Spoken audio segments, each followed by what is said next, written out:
आज गुरु पूर्णिमा के पर्व पर गुरु के चरणों में श्रद्धापूर्वक नमन करते हुए आज का संवाद हम प्रारंभ करेंगे।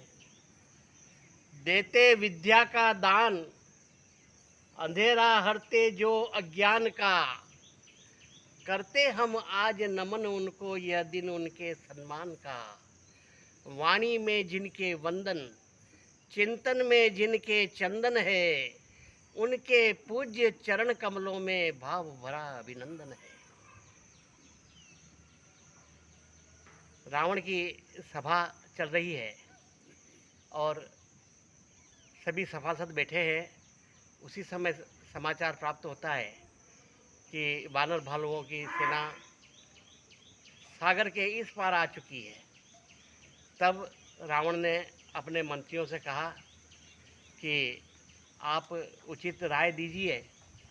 तो सब हंसी ठट्टा करने लगे और कहने लगे कि हमने देवताओं को, राक्षसों को, कुबेर को, इंद्र को, सबको जीत लिया। ये नर और वानर जो आ रहे हैं ये किस लेखे में है। तो जो सचिव होता है, वैद्य होता है और गुरु होता है, ये यदि तीन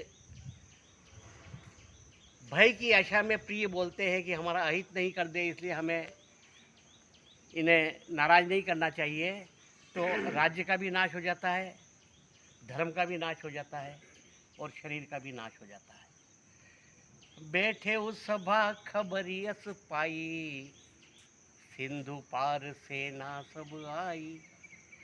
वो जैसी सचिव उचित मत कहो, ते सब हंसे मस्त करी रहो।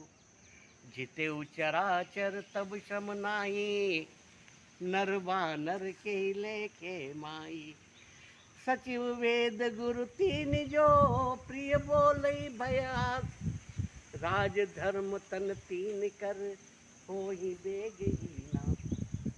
अस रावण क बनी सहाई, स्तुति करहि सुनाई सुनाई। यही रावण के साथ में हुआ कि सब उसको बड़ा बड़ा चढ़ा करके उसकी स्तुति करने लगे। तो अवसर जानी विभीषण आवा, ऐसे उचित अवसर पर विभीषण आए और रावण के चरणों में उन्होंने शीश नवाया। और फिर उसके बाद में जहाँ वो आसन पर बैठते हैं उस आसन को भी शीश नवाया और कहा कि यदि आज्ञा हो तो मैं अपनी बात कहना चाहता हूँ। अवसर जानी विभीषण आवा, भ्राता चरण शीश ते नावा। पुनि सिर नाई बैठी निज आसन, बोला वचन पाई अनुशासन। यदि आप मुझसे बात पूछते हो तो मैं आपके भले की बात कहता हूँ कि तात मोहि जो पूछूं बाता, मति अनुरूप कहूँ हित ताता।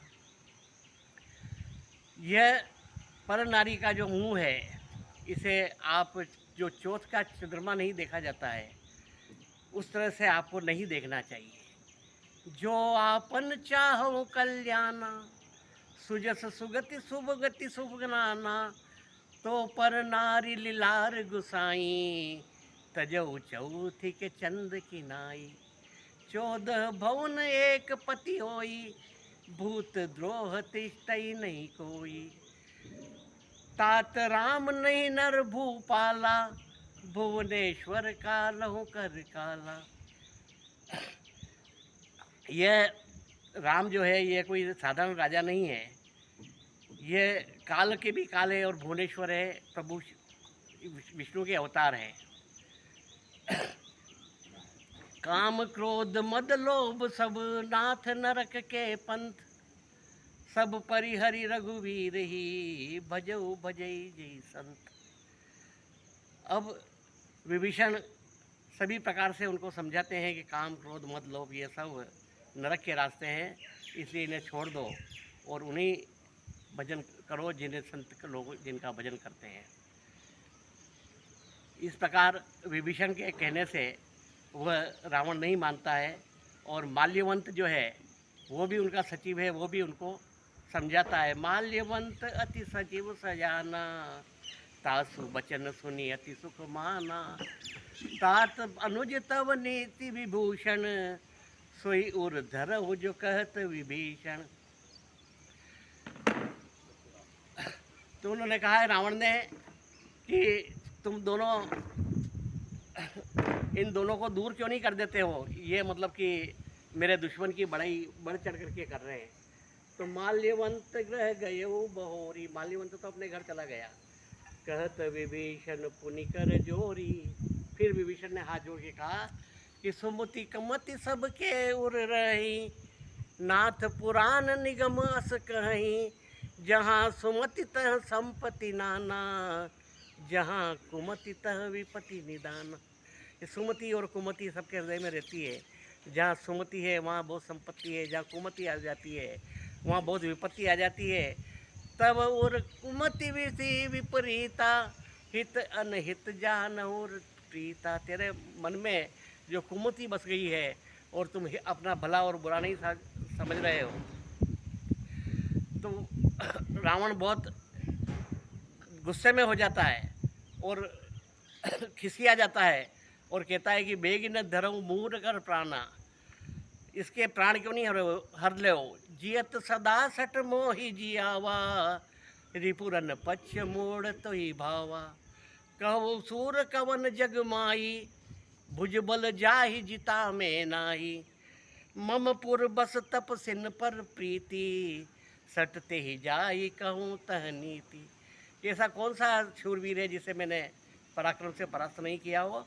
मेरे पुर में रहता है और तपस्या पर प्रेरित करता है, जहाँ उन्हीं को जा करके ये सब नीतियाँ समझा। अस कही कीने सी चरण प्रहारा, अनुज कहे पद बार ही बारा। ऐसा करके उसके छाती पे 6 लात रावण मारता है और बार बार विभीषण जो उनको प्रणाम करता है और इधर लात मार रहे हैं और धोख दे रहा है। उमा संत के यही बड़ाई, मंद करत सो करत भलाई। ये संत लोगों की बड़ाई है कि सामने वाला यदि उसका बुरा कर रहा है तो वो ये सोचता है कि ये मेरा भला हो रहा है। अब आगे विभीषण और रावण का क्या कथा होगी ये हम कल